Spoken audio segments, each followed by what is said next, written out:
जय गजानन. या व्हिडिओमध्ये मी तुम्हाला बोटनेक ब्लाऊजची कटिंग अगदी सोप्या पद्धतीने स्टेप बाय स्टेप शिकवणार आहे. यानुसार तुम्ही कुठल्याही मापाचं ब्लाऊज अगदी सहज आणि सोप्या पद्धतीने शिवू शकाल. त्यासाठी लागणारी मापे मी स्क्रीनवर दिलेली आहे. आता आपण मागचा भाग कापून घेऊ. मी डायरेक्ट अस्तरवर कटिंग करतीये. यासाठी आपण घडीपासून पूर्ण उंची अधिक 1 इंच घेणार आहोत. खालच्या साईडला आपण अर्धा इंच लेवलसाठी सोडले. वरच्या भागाला आपण छातीचा चौथा भाग अधिक 1.5 इंच घेणार आहोत. हे एक स्पेशल ट्रिक आहे. बऱ्याच वेळेला बोटनेकचा खांदा किती घ्यायचा आणि खांदा छोटा पडतो, त्यामुळे आपला गळा दाटल्यासारखा होतो बोटनेकचा. त्यासाठी ही एक नवीन ट्रिक आहे. आता आपण 1.5 इंच आतमध्ये घेणार आहोत.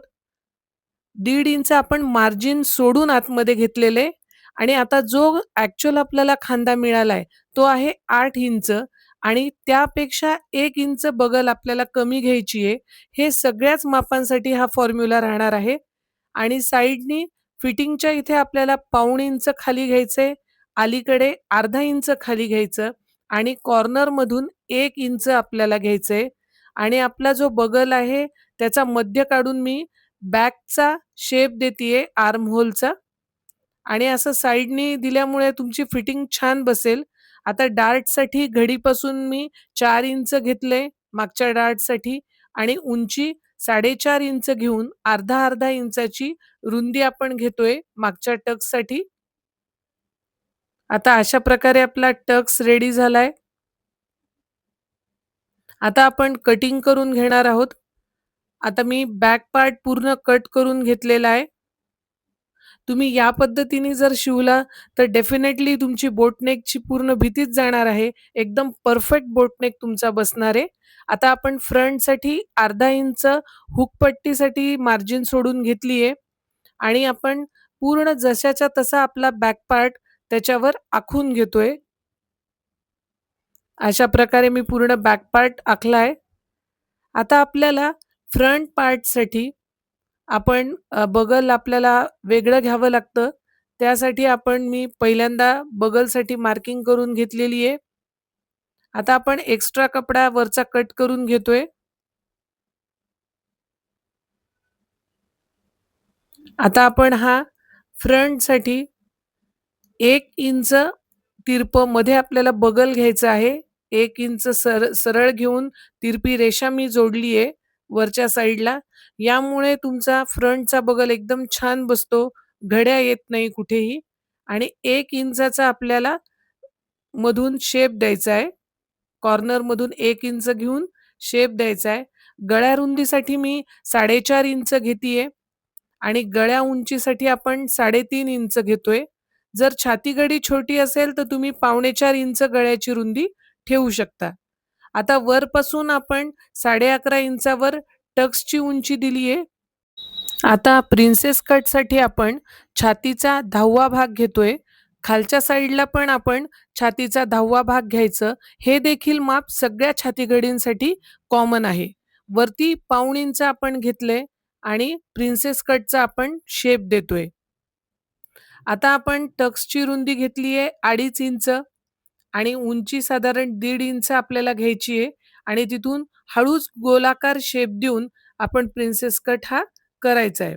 आता साईडला आपल्याला मार्जिनच्या साईडला 2.5 इंच घ्यायचं आहे. म्हणजे जेवढी आपली टक्सची रुंदी असती तेवढी घ्यायची आहे.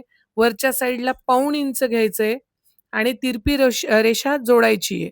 आता वरती 1 इंच आपण घेतलंय दोन्ही साईडला हुकपट्टीच्या आणि फिटिंगच्या साईडला आणि ही तिरपी रेषा आपण जोडून टाकतोय.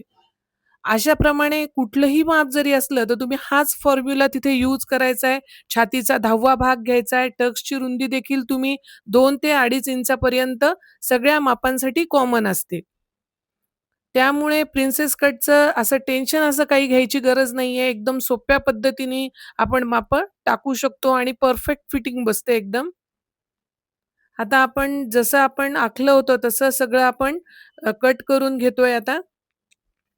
आणि फ्रंटसाठी तुम्ही नवीन असताल तर त्यामध्ये थोडेसं 1 ते 1.5 इंच तुम्ही उंचीला वाढवून घ्या. जेणेकरून आपण प्रिन्सेस कट जोडल्यावर नंतर लेवल करून घेऊ शकतो. आता मी गळ्याचा आकार देखील कापून घेतलेला आहे. फ्रंट पार्टसाठी आपण बॅक पार्टपेक्षा 1 इंच अजून एक्स्ट्रा घ्यायचंय. आता अशा प्रकारे आपली कटिंग झालीये. समोरच्या प्रिन्सेस कटच्या आकाराची देखील मी कटिंग करून घेतीये.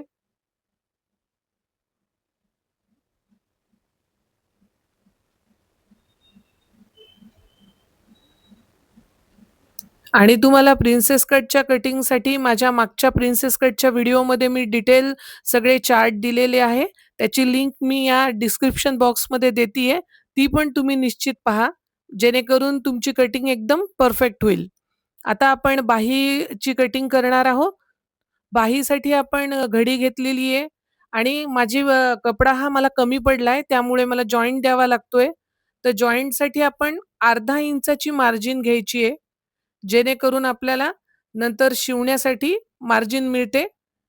आता अर्धा इंच मी घेऊन ओव्हरलॅप केलाय कपडा. आता उंचीमध्ये 1 इंच मिळवायचंय आणि जी रुंदी आपली आहे ती आपल्याला छातीचा 4था भाग घ्यायचा. हे देखील सगळ्या मापांसाठी कॉमन फॉर्म्युला आहे. आणि आपली कॅप हाईट 3 इंच घ्यायची आपल्याला खाली आणि मध्ये 1.5 इंच घेऊन आता आपल्याला बाहीचा पाकळी आकार देऊन घ्यायचा आहे. पण आपले जे जॉइंट्स आहेत ते हलू नये म्हणून मी इथे बॉल पिनांचा वापर करतीये. तुम्ही पण बॉल पिनांचा वापर करा, जेणेकरून आपली परफेक्ट कटिंग होईल. आता आपण इथे शेप देऊन घेतोय.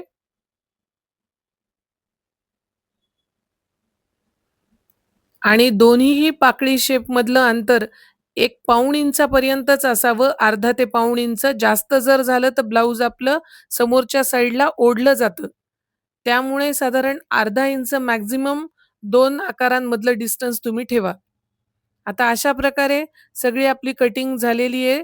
आता आपण मेन फॅब्रिकवर अस्तर ठेवायला घेऊ आणि आपल्याला अस्तरच्या साइडनी थोडंसं पाव ते अर्धा इंच वाढवून मेन फॅब्रिक कट करायचं आहे. एकदम ॲक्युरेट कटिंग करायची नाहीये. तसंच फ्रंट पार्ट, साइडचा पार्ट आपल्याला सगळा याच्यावर पहिल्यांदा आखून घ्यायचा आहे. त्यामुळे आपला कपडा आपल्याला पुरेल का नाही याचं पण आपल्याला जजमेंट येते. डायरेक्ट आपण कटिंग करायची नाहीये. सगळं पहिल्यांदा आपले पार्ट्स आखून घ्यायचेत. आता मी बाहीसाठी देखील मला जॉइंट द्यायचा आहे म्हणून मी सरळ पट्टीच काढून घेतली आहे. आता आपण आधी बॅक पार्ट कट करून घेऊ